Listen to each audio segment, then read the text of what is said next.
नमस्कार, स्वागत है आपका जी बिजनेस में। मैं हूं दीपक डोभाल और आप देख रहे हैं आपकी खबर आपका फायदा।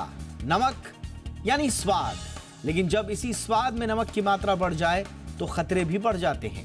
इससे ब्लड प्रेशर और हार्ट अटैक के ट्रिगर होने की आशंका रह जाती है।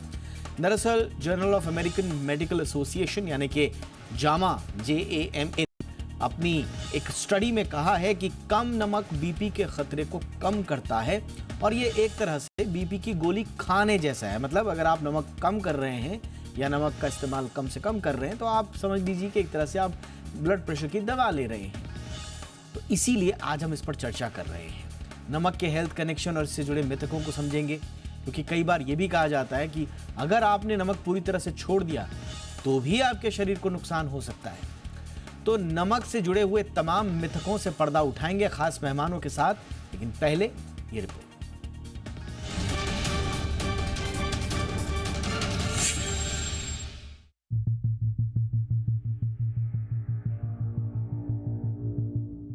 भारतीयों का नमक के प्रति प्यार किसी से छिपा नहीं है। अगर खाने में नमक कम हो जाए तो आमतौर पर लोग ऊपर से नमक ले लेते हैं, लेकिन क्या आपको पता है कि नमक की बढ़ी हुई मात्रा हमारी सेहत के लिए कितनी घातक होती है? इससे blood pressure, high disease, osteoporosis, kidney और पेट से जुड़ी बीमारियों का खतरा बढ़ जाता है। एक भारतीय औसतन 8 ग्राम तक नमक खाता है, जबकि WHO के मुताबिक हमें रोजाना 5 ग्राम से अधिक नमक नहीं लेना चाहिए। आखिर क्यों? इसका जवाब जानने के लिए हमें journal of American medical association यानी जामा की ताजा स्टडी पर गौर करना होगा। नमक को लेकर जामा ने 50 से 75 साल तक के 213 लोगों पर एक स्टडी की। इसमें 25% लोग सामान्य बीपी वाले, 20% कंट्रोल्ड हाई बीपी वाले, जिनका बीपी कंट्रोल में नहीं था ऐसे 30% लोग, और 25% ऐसे लोग जिनका हाइपरटेंशन का इलाज नहीं चल रहा था। ये लोग इस स्टडी में शामिल हुए। इन्हें एक बार नमक की बढ़ी हुई मात्रा और एक बार कम नमक की मात्रा दी गई। रिजल्ट चौंकाने वाले रहे। अधिक नमक देने के मुकाबले नमक की कम मात्रा देने पर सिस्टोलिक ब्लड प्रेशर में औसतन 8 मरकरी प्रति मिलीमीटर की कमी देखी गई। यानी जो काम बीपी की दवा करती है उस काम को कम नमक वाली डाइट ने कर दिखाया। दरअसल हमारे खान पान में नमक का होना भी बेहद जरूरी है। इसमें सोडियम और पोटेशियम दोनों होते हैं। सोडियम बॉडी में पानी का सही लेवल बनाने से लेकर सभी अंगों तक ऑक्सीजन पहुंचाने में मदद करता है। इसकी वजह से हमारा वेस्कुलर और नर्वस सिस्टम ठीक तरह से काम करता है। एक व्यक्ति को रोजाना करीब 2.3 ग्राम सोडियम की जरूरत होती है, जो हमें 5 ग्राम नमक में मिल जाता है। लेकिन जब हमारी बॉडी में सोडियम की मात्रा ज्यादा बढ़ जाती है तो इससे हाई ब्लड प्रेशर का खतरा भी बढ़ जाता है, जो हार्ट अटैक और स्ट्रोक के खतरे को बढ़ा देता है। सोडियम की बढ़ी हुई मात्रा में टाइप 2 डायबिटीज के होने का खतरा भी होता है। वहीं अधिक नमक का सेवन किडनी फेल कर सकता है। WHO की एक रिपोर्ट की माने तो 2030 तक अधिक नमक के सेवन से करीब 70 लाख लोगों की जान जा सकती है। ऐसे में जिन्हें हाई शुगर और हाई बीपी की बीमारी है उन्हें नमक तो कम लेना ही चाहिए। साथ ही नमक के विकल्प के तौर पर ऐसे लोगों को कम सोडियम नमक या रॉक सॉल्ट का सेवन करना चाहिए। रॉक सॉल्ट में साधारण नमक के मुकाबले ज्यादा मिनरल्स होते हैं। साथ ही इसे तैयार करने में केमिकल प्रोसेस का भी इस्तेमाल नहीं किया जाता। फिलहाल तो स्वाद से बढ़कर सेहत है और सेहत के साथ खिलवाड़ तो कतई नहीं किया जा सकता। ऐसे में हमारी डाइट में भी नमक स्वाद अनुसार नहीं बल्कि सेहत अनुसार होना चाहिए। और हेल्दी लाइफ का आज का यही मूल मंत्र है, नमक सेहत अनुसार। ब्यूरो रिपोर्ट, जी मीडिया। बहुत ही खास मेहमानों का पैनल इस वक्त आज चर्चा के लिए जुड़ चुका है। परिचय सबसे पहले करा दें। डॉक्टर मोहित गुप्ता हमारे साथ जुड़ रहे हैं, सीनियर कार्डियोलॉजिस्ट हैं जीबी पंत हॉस्पिटल में। डॉक्टर गुप्ता, बहुत बहुत स्वागत है सर आपका। हमारे साथ हैं डॉक्टर चंद्रकांत लहरिया, सीनियर फिजिशियन हैं और देश के जाने माने स्वास्थ्य विशेषज्ञ भी हैं। डॉक्टर लहरिया, बहुत बहुत स्वागत है आपका। हमारे साथ हैं डॉक्टर अतुल विनायक इंगले, डायरेक्टर हैं नेफ्रोलॉजी फोर्टिस हीरानंदानी हॉस्पिटल के। डॉक्टर इंगले, आपका भी बहुत बहुत स्वागत है। मैं डॉक्टर गुप्ता आपसे चर्चा की शुरुआत करना चाहूँगा। नमक और ब्लड प्रेशर या नमक और सेहत कभी कभी लगता है कि बहुत कॉम्प्लेक्स है, और अगर आप अखबार उठाएं, लोगों की बातें सुने, व्हाट्सएप यूनिवर्सिटी देखें तो कभी कभी ऐसा भी लगता है कि ओवर सिंप्लीफाइड भी है। तो बेसिकली एक नमक का होना कितना जरूरी है किसी की लाइफ में? क्या इसको पूरी तरह से नकार दें, हटा दें नमक को, या फिर इसके साथ संतुलन ही जरूरी है? देखिए, जीवन बैलेंस का नाम है और नमक और शरीर जो है वो भी एक प्रॉपर तरीके से अगर उसका बैलेंस रखा जाए वो बहुत ज़रूरी है। ये कहना कि नमक हमारे शरीर के लिए ज़रूरी है, बिल्कुल परफेक्ट है। नमक के बिना हमारे बॉडी सिस्टम्स, मेटाबॉलिक सिस्टम्स काम नहीं कर सकते, इसलिए नमक हमारे जीवन का अभिन्न अंग है, हमारे सिस्टम्स का अभिन्न अंग है। लेकिन किसी भी चीज़ की अति जब हो जाती है और कहीं ना कहीं हमारे एजिंग सिस्टम्स में वो ज़्यादा मैनिफेस्ट करता है, तो ये बीमारियों के रूप में ले लेता है। अधिक नमक हमारे शरीर के लिए जितना कहीं संयम में बैलेंस दे सकता है, लेकिन उतना ही अधिक नमक हमारे शरीर के अंदर डायबिटीज़ जैसी बीमारियां, अधिकतम हाइपरटेंशन जैसी बीमारियां और ये कॉन्सिक्वेंटली हार्ट अटैक और ब्रेन अटैक जैसी बीमारियां कर सकता है। इसलिए आपने इसका एक सिंपल वर्ड जो उत्तर दिया वो यही है कि संतुलन, प्रॉपर संतुलन, स्वाद अनुसार नहीं, सेहत अनुसार, उम्र अनुसार और जितनी ज़रूरत है उसके अनुसार हम लेंगे तो ये नमक हमारे लिए बहुत बहुत बूंद का काम करता है। एब्सोल्युटली, यानी कि जितनी ज़्यादा ज़रूरत इस नमक की हमारी सेहत के लिए है, उतना ही ज़्यादा नुकसान इसके ज़्यादा सेवन से भी हो सकता है। इसलिए संतुलन की जो धारा है, जो रेखा है, वहाँ तक पहुँचना बड़ा ज़रूरी है। लेकिन डॉक्टर लहरिया, हम देखते हैं कि जैसा मैंने कहा कि कभी कभी लगता है बड़ा कॉम्प्लेक्स है, कभी कभी लगता है बड़ा जनरलाइज्ड है, ओवर सिंप्लीफाइड है, सही चीज़ समझ में आती नहीं। अब यही स्टडी है, जब हम इस पर न्यूज़ रूम में चर्चा कर रहे थे तो ये इस स्टडी के बारे में कहा गया कि अगर आप नमक छोड़ देते हैं तो वो एक तरह से ब्लड प्रेशर की दवा का काम करेगा। अब इसका मतलब कुछ लोग ये भी निकाल सकते हैं कि साहब ब्लड प्रेशर की दवा छोड़ दीजिए, नमक बंद कर दीजिए। और कल ही और इससे पहले हम आपसे चर्चा कर रहे थे, अगर आपने दवा लेते लेते दवा छोड़ दिया, चाहे आप नमक कितना भी कम कर रहे हैं, तो फिर उसके काउंटर जो इम्प्लीकेशंस हैं वो आपके शरीर में आ सकते हैं। तो कैसे इसको समझें सर कि दवा को रिप्लेस कर देना नमक छोड़कर? तो मैं वहीं से जारी रखूंगा जहां से डॉक्टर गुप्ता ने बात की। तो नमक का हमारे जीवन में निश्चित रूप से महत्व है और इस पर कई सारी स्टडीज हैं कि नमक एक जे शेप्ड कर्व फॉलो करता है। एक संतुलित अमाउंट का सॉल्ट आपके जीवन में होना चाहिए। एक पॉपुलेशन है यानोमामी जो ब्राजील और वेनेजुएला के अमेजन फॉरेस्ट में रहती है। तो वो दुनिया में माना जाता है कि सबसे कम नमक वो खाते हैं और करीब 1 ग्राम सॉल्ट जो करीब 0.4 ग्राम सोडियम के बराबर आता है और उसके बावजूद उनको कोई दिक्कत नहीं होती है। तो नमक जितना कम किया जा सकता है उतना अच्छी बात है। साथ में यह भी देखा गया कि भारत के कुछ राज्यों में स्टडी हुई है, जैसे कि कश्मीर में एक स्टडी हुई थी 2006 में जो पब्लिश हुई थी, उसमें देखा गया था कि करीब 22 ग्राम नमक प्रतिदिन खाते हैं। तो भारत में जो औसतन नमक खाया जाता है वो 8 से 11 ग्राम होता है, WHO कहता है 5 ग्राम। लेकिन हमने इस स्टडी में जो अभी जामा में पब्लिश हुई है उसमें देखा है कि अगर हम कम कर रहे हैं तो हमें इस पर ब्लड प्रेशर पर काफी फायदा होगा। और इनफैक्ट इस स्टडी में एक नतीजा और निकला था कि जो स्वस्थ व्यक्ति होते हैं, जिनको ब्लड प्रेशर की बीमारी नहीं है, हाई ब्लड प्रेशर नहीं है, उनको भी सॉल्ट रिडक्शन करने पर ब्लड प्रेशर में कमी आती है जो फायदेमंद है। अब बात आती है कि क्या अगर हम नमक कम करके ब्लड प्रेशर की कमी की दवाओं को छोड़ सकते हैं? तो पहली चीज जो महत्वपूर्ण याद रखने की है कि हिंदुस्तान में हम पहले से इतना ज्यादा नमक खाते हैं कि अगर हम कम करेंगे तो एक WHO के अनुपात पर आएंगे, वो भी तुलनात्मक रूप से ज्यादा होगा। उससे कम करने के लिए हमें काफी कुछ मेहनत करनी पड़ेगी। दूसरी बात है, जो हाइपरटेंसिव व्यक्ति हैं, हमें याद रखना होगा कि चाहे जो लाइफस्टाइल इलनेसेज होती हैं, डायबिटीज, हाइपरटेंशन, उनमें जो डाइटरी रेस्ट्रिक्शन का भूमिका होती है, दवाओं की भूमिका होती है, फिजिकल एक्टिविटी की भूमिका होती है। कोई भी एक अकेला काम नहीं कर सकता है। तो अगर आप डाइटरी रेस्ट्रिक्शन तो आपको करना ही है, उसके बाद हाइपरटेंशन की मेडिसिन हैं उनको जारी रखना है, और अगर उनको बंद करना है तो डॉक्टर की सलाह पर, अन्य चीजों पर। मैं कहूंगा कि हाँ, अगर आप बहुत स्ट्रिक्ट सॉल्ट रेस्ट्रिक्शन कर सकते हैं, अच्छी फिजिकल एक्टिविटी कर सकते हैं, तो निश्चित रूप से कुछ अनुपात के लोगों के पास ऐसी अपॉर्चुनिटी आएगी कि वो हाइपरटेंशन की दवाओं को कम कर सकते हैं। बंद करना, ये सब डॉक्टर की सलाह पर पालन करें।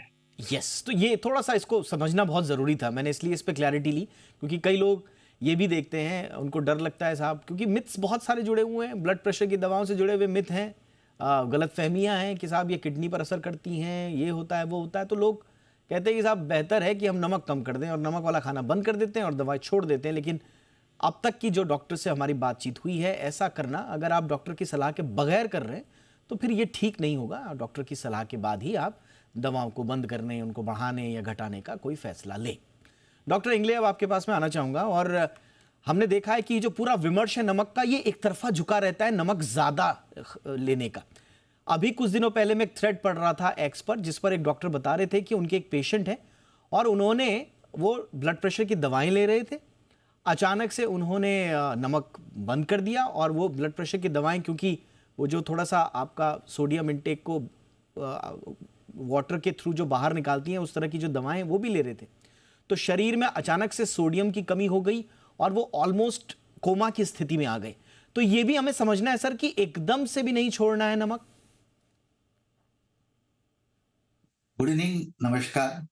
आपने एकदम सही फरमाया कि एकदम से नहीं नमक छोड़ना चाहिए। सबसे पहले ये देखना है आपको कि एक कंसेप्ट जो है that is only related to table salt या सोडियम। बहुत सारे स्टडीज ने बताया है कि सोडियम क्लोराइड यानी टेबल सॉल्ट जो बोलते हैं, उसके जगह आप अगर दूसरा टाइप का सोडियम यूज करते हो, सोडियम साइट्रेट, सोडियम बाइकार्बोनेट या सोडियम फॉस्फेट, तो ब्लड प्रेशर के ऊपर कोई असर नहीं होता है।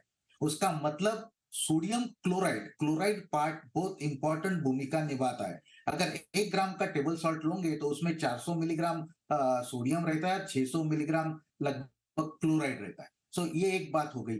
दूसरी बात हो गई, कौन सी भी इसमें आप एक्सट्रीम जाओगे तो उसका तो नुकसान होना ही होना है। इसलिए गोल्ड स्टैंडर्ड यानी बीच रास्ते से चलना बहुत अच्छा है।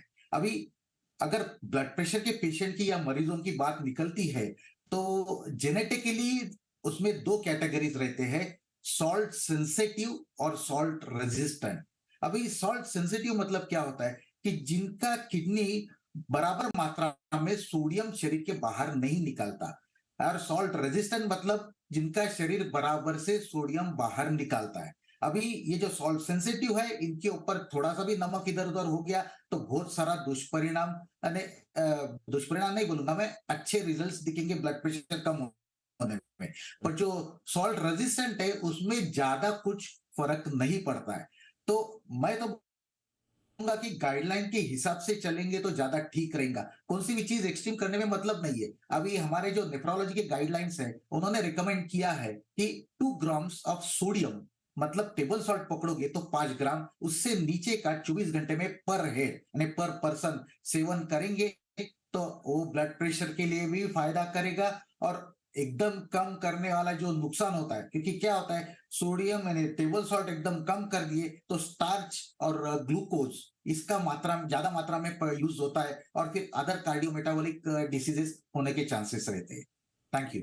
एब्सोल्युटली सर, ये बहुत ज़रूरी था ये समझना कि एग्जैक्टली आपको सोडियम, नमक, क्लोराइड, इनके बारे में एक्चुअली में जो आपके जो बेसिक चीज़ें उसके बारे में ज्ञान हो। डॉक्टर गुप्ता, थोड़ा सा, क्योंकि लोग नमक के बिना रह भी नहीं पाते हैं और नमक को एक तरह से दुश्मन के तौर पर भी देखते हैं।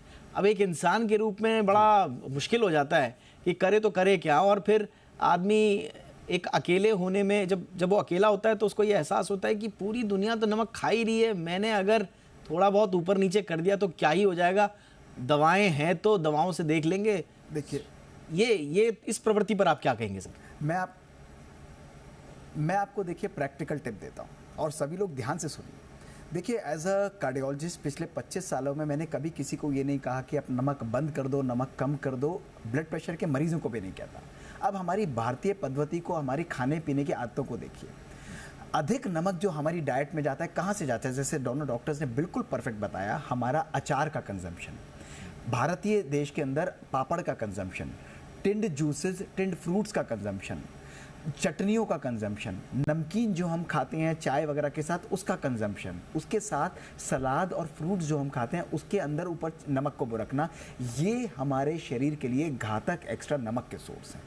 मैं आपको आश्वासन के साथ कह सकता हूं कि यदि एक नॉर्मल व्यक्ति या एक व्यक्ति जिसको ब्लड प्रेशर है वो इन सब चीज़ों को छोड़ दे और अपनी डाइट में प्रैक्टिकली नॉर्मल नमक जितना ज़रूरत है वो खाए, 99% केसेस के अंदर हम ब्लड नमक के लेवल्स को कंट्रोल कर पाएंगे।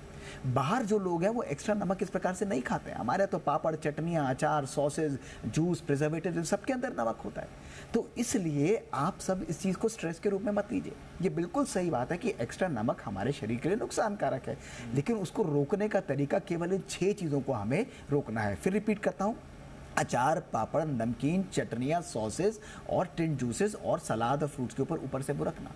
दूसरी चीज़, अब इस स्टडी के अंदर ये भी अर्थ नहीं है कि भाई मैं नमक कम कर दूंगा तो दवाइयाँ बंद कर दूंगा, या दवाइयाँ ले रहा हूँ तो नमक नहीं लूँ, नहीं, दोनों का संयम इंपॉर्टेंट है। आज गाइडलाइंस के अंदर ये क्लियर दिखाया गया है कि यदि किसी व्यक्ति को माइल्ड हाइपरटेंशन है या हाइपरटेंशन शुरुआती है, उसके अंदर यदि आप डाइट को प्रॉपरली कंट्रोल करते हैं, जो अभी हमने डिस्कस किया, उसके साथ केवल एक्सरसाइज कॉम्प्लीमेंट करते हैं रोज, तो काफ़ी हद तक चांसेस है आपका 6 से 8 मिलीमीटर ब्लड प्रेशर कम आ सकता है और आपकी माइल्ड हाइपरटेंशन नॉर्मलाइज हो सकती है, दवाइयों की रिक्वायरमेंट नहीं पड़ेगी। लेकिन जो लोग ब्लड प्रेशर की गोलियां ले रहे हैं, मैं आपको स्ट्रांगली एडवाइस करूंगा, ऐसा नहीं कि स्टडी के हिसाब से आपका भाई मैं नमक कम कर रहा हूं मैं दवाइयां छोड़ दूंगा, नहीं।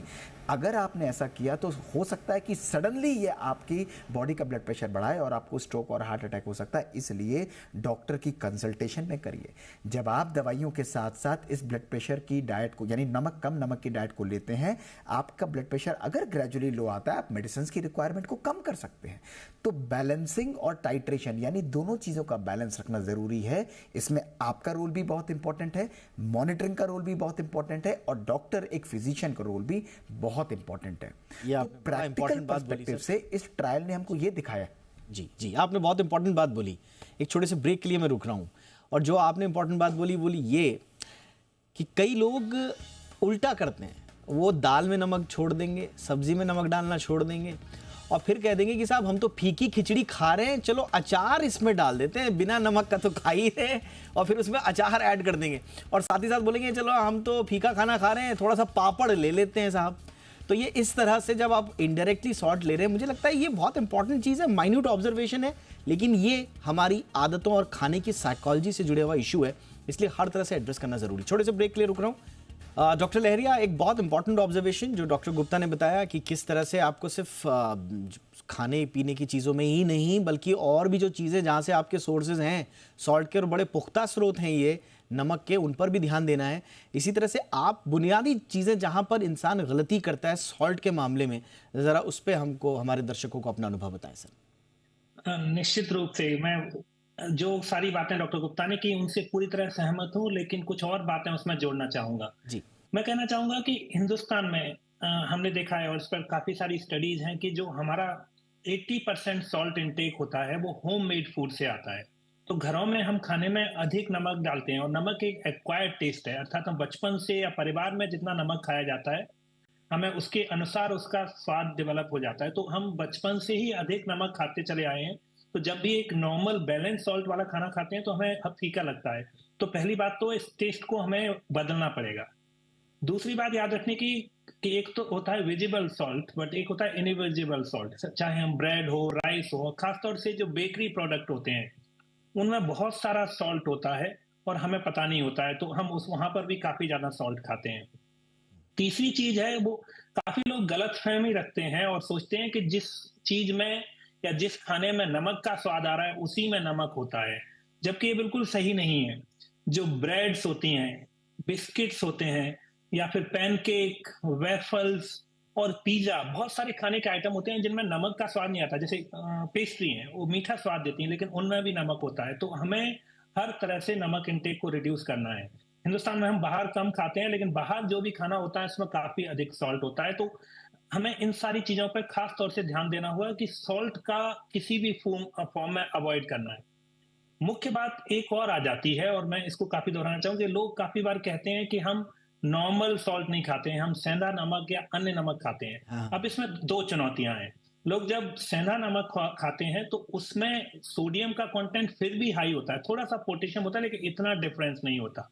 लेकिन उससे वजह से कई और समस्याएं आ जाती हैं। मेरे पास कई मरीज आते हैं, वो कहते हैं हम सेंधा नमक खाते हैं, तो उनको क्या होता है, उसमें आयोडीन की डिफिशियंसी होती है। हिंदुस्तान में जो सोडियम क्लोराइड या नॉर्मल टेबल सॉल्ट मिलता है उसमें मैंडेटरी आयोडाइजेशन होता है, लेकिन जो सेंधा नमक के अन्य नमक पर कंप्लीटली स्विच कर जाते हैं तो उनको नमक उनको सेटिस्फैक्टरी तो लगता है, लेकिन उसकी वजह से थायराइड की प्रॉब्लम होने लगती है। तो हमें कोई भी नमक खाना है उसमें सबसे पहले जो उसका कंटेंट है उस पर ध्यान देना है। और अंतिम बात मैं यहाँ पर कहूंगा कि हमें अब एक आदत डालनी होगी हर किसी को, बहुत प्रैक्टिकल आदत, कि जब भी आप कोई भी फूड आइटम, जो पैकेज फूड आइटम है, वो खाएं तो देखें कि उसमें कितना सोडियम कंटेंट है पर सर्विंग। यूजुअली माना जाता है कि अगर 140 मिलीग्राम पर सर्विंग उसमें कंटेंट है तो लो सोडियम वाला वो फूड आइटम है और लो सॉल्ट इंटेक वाला फूड आइटम है, लेकिन 400 से ऊपर मिलीग्राम पर सर्विंग है तो हाई फूड आइटम। तो हमें एक वो सीखने की आदत डालनी होगी कि किसी भी खाने के आइटम में देखें कि कितना सॉल्ट है और उसके बाद निर्णय लें। ये आपने बिल्कुल सही कहा कि ये देखिए, इसके बारे में तो बहुत ज़्यादा कहा भी जाता है और रेगुलेटरी लेवल पे भी फसाई और इन सब के पास कई बार सॉल्ट इंटेक से जुड़े हुए front of the packet labelling की भी बात चल रही है। अब वो कहाँ तक पहुँचेगी, इस पर अभी थोड़ा सा इंडस्ट्री और सरकार के बीच में बात चल रही है, लेकिन ये होना बहुत ज़रूरी है, ख़ासतौर से तब डॉक्टर इंगले जब हम देख रहे हैं कि हिंदुस्तान में हर तीसरा चौथा आदमी हाइपरटेंसिव है। इतने सारे लोग हार्ट डिजीजेस के पोटेंशियल हमारे आसपास घूम रहे हैं, उनमें से हम भी हो सकते हैं। उसके बावजूद अगर सॉल्ट को लेकर इन्फॉर्म्ड डिसीजन लेने में अगर आप कंज्यूमर की हेल्प नहीं करेंगे, तो फिर आप कहीं ना कहीं देश की ओवरऑल हेल्थ से खिलवाड़ कर रहे हैं, देश की इकोनॉमी से खिलवाड़ कर रहे हैं, क्योंकि प्रोडक्टिविटी तो यही वर्कफोर्स ला कर देगी जो हाइपरटेंसिव है। उसका ध्यान आप नहीं रखेंगे रूल्स एंड रेगुलेशंस के, तो अल्टीमेटली आप ही की इकोनॉमी को खराब करेगा। तो थोड़ा सा सरकारों को और सिस्टम को इस लेवल पर भी सोचना पड़ेगा doctor Ingle. Yes, absolutely true, क्योंकि सरकार ने तो ये इनिशिएटिव लेना ही चाहिए, पर अवेयरनेस ये जो पार्ट है ये बहुत इंपॉर्टेंट है, यानी जानकारी। आपका जो प्रोग्राम है ये बहुत सही प्रोग्राम है कि ऐसे ही इसमें से जानकारी फैलते जाती है और लोगों को अवेयरनेस आता है। फॉर एग्जांपल, अगर आप सिगरेट का पैकेट लो या टोबैको का ओरल च्युइंग का पैकेट लो, उसके ऊपर माउथ कैंसर की फोटोग्राफ डाला रहता है, पर कुछ फर्क पड़ता है उसमें? लोग तो सोचते हैं जो नसीब में है वो हो जाएगा। वो वैसा नहीं चाहिए, अवेयरनेस चाहिए कि मेरे ये कंज्यूम किया तो मेरे को ये तकलीफ होंगी, ये अगर मालूम होगा तो ज्यादा असर करेगा, ऐसा मेरे को लगता है। सिर्फ सरकारी आदेश निकाल के मेरे को नहीं लगता कुछ फायदा होगा। जानकारी देना ज्यादा इंपॉर्टेंट रहेगा। एब्सोल्युटली सर, जानकारी ज्यादा से ज्यादा और मिथ भी टूटे। डॉक्टर गुप्ता, एक बहुत बड़ा मिथ ये भी है कि साहब जब हाई ब्लड प्रेशर आएगा, जब कांटा जो है 130/90 या 130/80 से ऊपर जाएगा, तभी हम छोड़ेंगे नमक। ऐसे तो नमक खाते रहो, अचार खाते रहो, पापड़ खाते रहो। देखिए, बिल्कुल ठीक बोला आपने। जीवन संयम का नाम है, बात वहीं आ जाती है। इसलिए ऐसा नहीं कि जब ब्लड प्रेशर हाई जाएगा तो हमें नमक कम करना है, नहीं, इसको जीवन शैली में अपनाइए। अगर आपका ब्लड प्रेशर नॉर्मल रहता है, एक बात मैं और बताना चाहूंगा कि भारतवर्ष में 25% लोग अनडिटेक्टेड रहते हैं हाइपरटेंशन के लिए। इसलिए ब्लड प्रेशर जरूर नपाइए, साल या 6 महीने में एक बारी। और दूसरा, रोज रेगुलरली नमक का संयम के रूप से उपयोग करिए। पापड़ आपको लेना है कभी कभी ले सकते हैं, अचार लेना है कभी कभी ले सकते हैं, लेकिन आप ये सोचें कि हर मील के अंदर हम ये खाएंगे मत करिए। और दूसरा, ब्लड प्रेशर के बढ़ने का इंतजार मत करिए। उसको रोकने के लिए, जो साइलेंटली वो बढ़ता है, उसके लिए अपनी डाइट को इतना बैलेंस बढ़ा लीजिए कि सॉल्ट का कंट्रीब्यूशन उस ब्लड प्रेशर को बढ़ाने में मिनिमम रहे। नंबर 1 ये। और दूसरी चीज़, कभी भी आपका ब्लड प्रेशर बढ़ता है, आप गोली लेते हैं, आप कहते हैं अब नॉर्मल आ गया, अब मैं छोड़ दूं, नहीं। ये ध्यान रखिएगा, ब्लड प्रेशर के अंदर गोलियां और इन दोनों का संयम रखना सॉल्ट का, ये बहुत आवश्यक है। इसलिए दोनों को बैलेंस रखाते हुए अपने लाइफस्टाइल के अंदर डाल लीजिए। ध्यान रखिएगा, ये स्टडी हमारे लिए एक अलार्मिंग बेल है और भारतवर्ष के लिए स्पेशली जहाँ हमारा हेल्थ केयर सिस्टम बर्डनड है, इसलिए एक एक व्यक्ति को स्वयं अपना डॉक्टर बनना पड़ेगा। और इन चीज़ों को जो हमारे कंट्रोल में है, देखिए ये आपके कंट्रोल में है नमक कंट्रोल करना। अगर आप इन चीज़ों को करेंगे तो या तो आप हाइपरटेंशन को डिले कर देंगे या आप उसको कंट्रोल कर लेंगे। ये मेरा मैसेज। बिल्कुल बिल्कुल सही बात है। डॉक्टर लहरिया, क्विकली, हमारे हिंदुस्तान में एक खाने पीने को लेकर यह भी मिथ है कि अगर आपने नमक छोड़ दिया तो आप हेल्दी भी हैं। आपने नमक छोड़ दिया, रिश्तेदार आएंगे, अरे तुम्हारे खाने में नमक ही नहीं है, ये क्या बीमारों वाला खाना खाते हो। तो ये एक लग्जरी से जोड़कर या लाइवलीहुड से भी देखा जाता है कि जिसके घर में नमक नहीं है वो मतलब जीने लायक ही नहीं है वो लोग। तो एक खाने का जो परंपरा है, जैसे कि आपने बात की, वो काफी सारे सोशल प्रेशर होते हैं कि आपको rich in fat, rich in calorie और पूरी सब्जी और अच्छे मसालेदार खाना खाना है। लेकिन अब हम समझ चुके हैं, पिछले कुछ दशकों में भारत में न केवल डायबिटीज, हाइपरटेंशन तेजी से बढ़े हैं, और खासतौर से उन पॉपुलेशन को जो रूरल पॉपुलेशन या ऐसी आबादी को जिनको पहले नहीं होता था। दूसरी बात याद रखने की है कि भारत में अधिकतर लाइफस्टाइल इलनेसेज क्योंकि जेनेटिक फैक्टर से जुड़ी हुई हैं और बाकी देशों की तुलना में 1 दशक पहले होती हैं। तीसरी चीज है कि हमारे पास और भी मॉडिफाइबल रिस्क फैक्टर जैसे सेंट्रल ओबेसिटी होती है, हमारे पेट के आसपास वो होते हैं। तो ऐसी परिस्थिति में हमें निश्चित रूप से किसी भी सोशल प्रेशर में नहीं आना है। हर व्यक्ति को एक हेल्दी लाइफस्टाइल अपनाना है। हेल्दी लाइफस्टाइल का मतलब हुआ कि कम मसाले वाली सब्जियां, कम फैट वाले चीजें और नमक को खाने में रिड्यूस करना है। जो भी अनहेल्दी चीजें हैं, एब्सोल्युटली। और ये प्रूव हो चुका है कि हेल्दी लाइफस्टाइल से हम कई सारी बीमारियों से बच सकते हैं। तो अगर इसमें कोई सोशल प्रेशर है तो अब से घबराना नहीं है, बल्कि हमें दूसरों को डिफ्लेक्ट करना है, इसको अवेयर करना है कि लो सॉल्ट की कितनी जरूरत है। हम देश में अधिक सॉल्ट खाते हैं, हमारा बीपी हाई रहता है। हेल्दी लाइफस्टाइल अपनाइए, रेगुलर चेकअप करें, अपना ब्लड प्रेशर मेजर को एक हैबिट बनाने की जरूरत है। जिन लोगों को, खासतौर से जिनके परिवार में किसी और को बीपी की दिक्कत है, जो डायबिटिक होते हैं या जिनको ओबेसिटी का प्रॉब्लम है, उन सब लोगों को इसमें अधिक सावधानी बरतनी है। दूसरों के प्रेशर में मत आइए। एब्सोल्युटली। देखिए, ये थोड़ा हमारे भारतीय जो समाज है ना, उसके ये आत्मा में बसा हुआ है, नमक रोटी। सोचिए, एक नमक आपकी पूरी सब्जी, दाल, हर चीज़ को, करी को रिप्लेस कर देता है। रोटी के साथ खाने का एक विकल्प कहा जाता था, लेकिन अब ज़माना बदल गया। अब मैं इतिहास भी पढ़ रहा था, पिछली बार शेफ़ संजीव कपूर हमारे साथ थे, इतिहास में डुबकी लगाई हम सब ने और पाया कि नमक कहाँ से शुरू हुआ। तो पता चला कि ये जो मीट होता था उसको प्रिजर्व करने के लिए पहले इसका इस्तेमाल हुआ, और धीरे धीरे उसने हमारे स्वाद में वो घुस गया, और स्वाद में ऐसा बसा, ज़बान में ऐसा बसा कि आज तक छूट नहीं रहा है, और अभी हमारे लिए एक नासूर बन गया है। बट जो लोग ये सोचते हैं कि कम नमक या बिना नमक का खाना टेस्टी नहीं होता, हमारी दरख्वास्त रहेगी, मेरा पर्सनल एक्सपीरियंस है, ज़रा एक हफ्ते खा के देखिए। बिल्कुल कंप्लीटली बंद नहीं करना है, बार बार हम कहेंगे, लेकिन एक बार कम नमक खा के देखिए, आपकी ज़िंदगी बदल जाएगी, बीमारियां तो दूर होंगी। बहुत बहुत शुक्रिया तीनों का वक्त निकालने के लिए। Doctor Gupta, thank you so much. Doctor Lahariya, thank you so much. Doctor Ingle, बहुत बहुत धन्यवाद। आपकी खबर, आपका फ़ायदा में इतना ही। इजाज़त दें।